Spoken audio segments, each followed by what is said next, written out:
Earlier this year, we'd rather cheekily squeezed ourselves into a Ferrari 458 Spider, and that video's done a few views.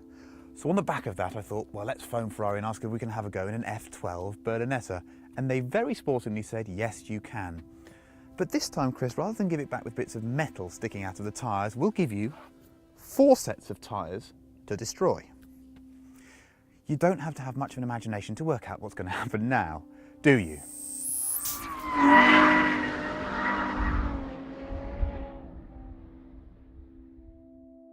As a collection of numbers, the F12 is simply unprecedented. The 6.2 litre V12 has 740 horsepower at 8,250 RPM. That's 118 horsepower per litre. Maximum torque is 508 foot-pounds. But the most impressive thing about the F12 is that despite being way more powerful than the old 599, it's smaller and lighter than before.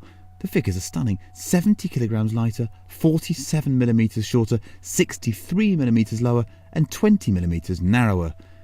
The bodywork is, to my eyes, absolutely stunning, but it's also functional.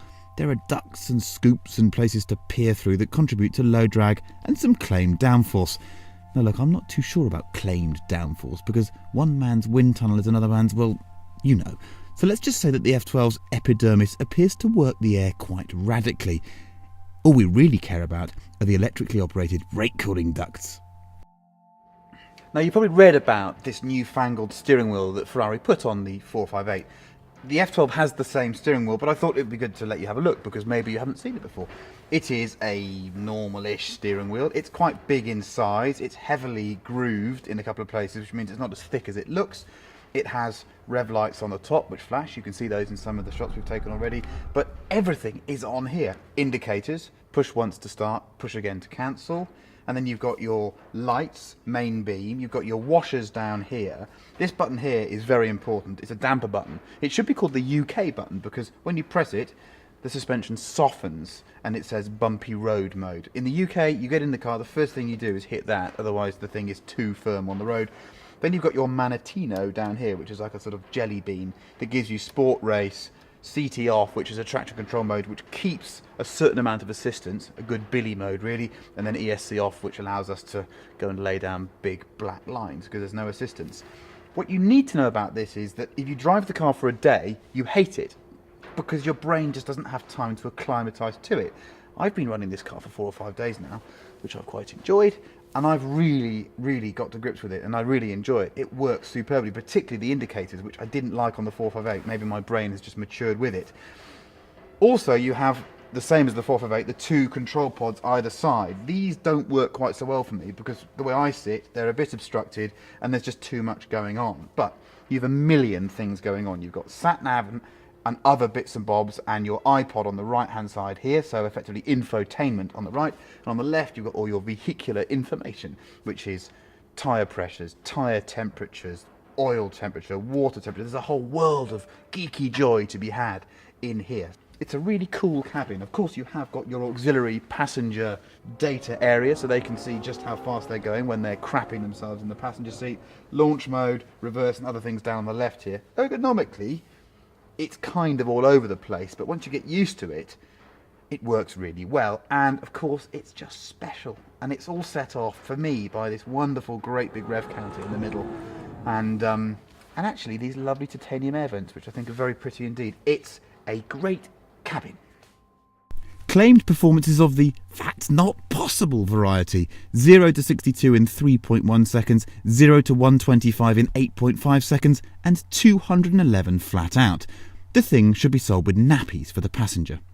The transmission is a 7-speed dual clutch, which might well bring a big improvement over the old Mecco manual in the 599.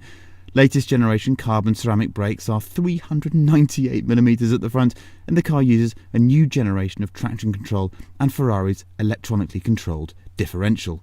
Now, frankly, that's enough detailed chat. I want to shag some tyres.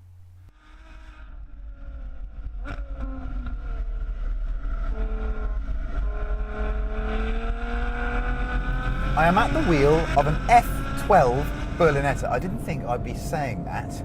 I'm about a year late to it. The story behind us getting the car, well, I've already told you that, so I'm not too uncomfortable about being in a new Ferrari. I love their cars, they're brilliant.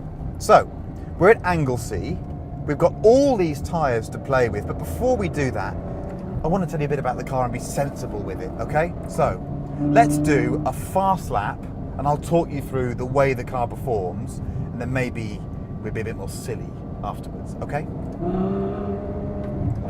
This is the start-finish straight. I've got the traction control off, but the ESP on. So, 740 horsepower, here we go. First left-hander. Steering really fast, very accurate. Traction, astonishing. Brakes, astonishing. Braking hard into this hairpin. Third gear, the exit now. This is just mind-blowing. Remember, it's front engine, I'm wide open in third. Truly the fastest road car I've driven. It is extraordinary. I've got some understeer through that fast right-hander, but that's because the track's a bit green. Now, we really pile on. Fourth, fifth. This is insanely fast through here. I don't want to look at the numbers, but it's accurate. Brakes are fantastic. It wants to change direction. You feel like you have to overstop the car because it's got so much straight line speed. Don't be too greedy through this less. Again, traction zone.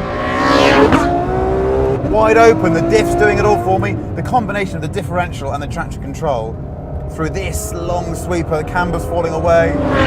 Little bit of a sense of oversteer on the exit, nothing too much. Braking performance. And that engine, I suppose you can hear that engine, can you?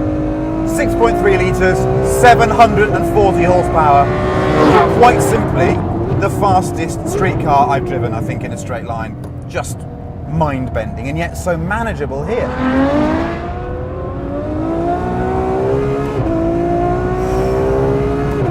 That is immense.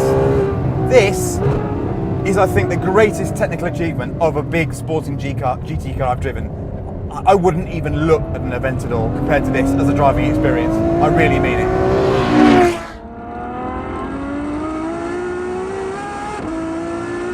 I'm just utterly blown away. And you can drive it like this, accurate, straight line. And then you can turn everything off. And then you get a whole different car.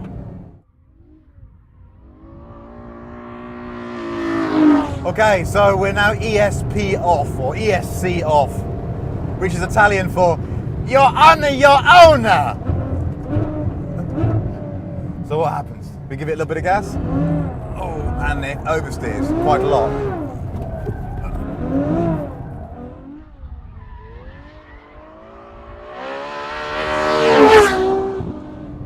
The power is utterly addictive, and the car really is a 740 horsepower M3. I know you'll think I'm being silly saying that, but it's ridiculous how easy to drive this car is.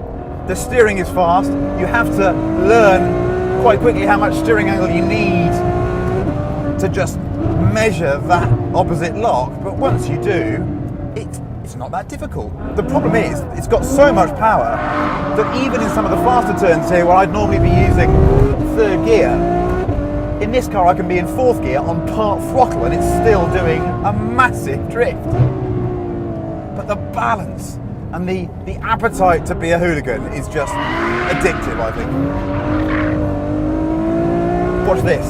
It's the left-hander, fourth gear. Watch this. Put it in. We're lit. We're lit. Speedo's reading 98 miles an hour. 98 miles an hour.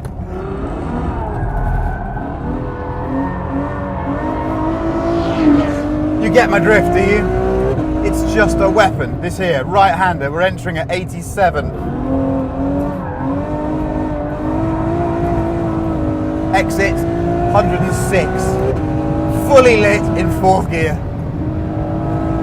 I've never driven anything like it. In some respects, it's too much. In some respects, it's just perfect. And I'm just utterly besotted by it. I think it's a fantastic car. You shouldn't be able to do this, should you?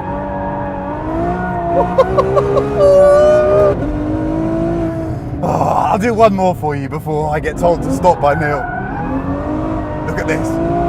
Look at that. Look at that!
We didn't shoot the F12 on the road. I drove it on the road for many hundreds of miles and I loved every minute, but the business of avoiding being banged up quickly becomes all-consuming. The car is just so damn fast. Besides, who needs 35-mile-an-hour tracking shots near some town when you can have slow-motion drifts at 90 miles an hour? The F12 takes some getting used to on the street. The steering is very fast to begin with and you have to relax your inputs to meet the car's speed of direction change. It's so usable though. The soft damper mode is ideal, the hi-fi is good. Everything kind of works like it does on a normal car. It sounds bonkers to be celebrating that on a £308,000 car, but it wasn't always the case on Ferraris in the past. The crazy thing about this car, even crazier than the way it drives and the ballistic engine and the terrifying speed and the way it eviscerated 5 sets of tyres in a day and, I can't believe I'm saying this, 1 pair of rears shooting that single lap with each corner taken sideways. Yes, the even crazier thing is the desperate need I have to own one. I just think it's so ridiculous and wonderful that a car maker can sell a 740 horsepower sports GT. There's nothing the world needs less, and there's nothing I want more, because it's the best car of its type I've ever driven. And now I need to go and lie down for a while. What do you reckon to that? Have you been in one of those before? It's just absurd, isn't it? Have you been in one of those before? Oh, come on. They just need to develop the roads where you can actually drive the bloody thing.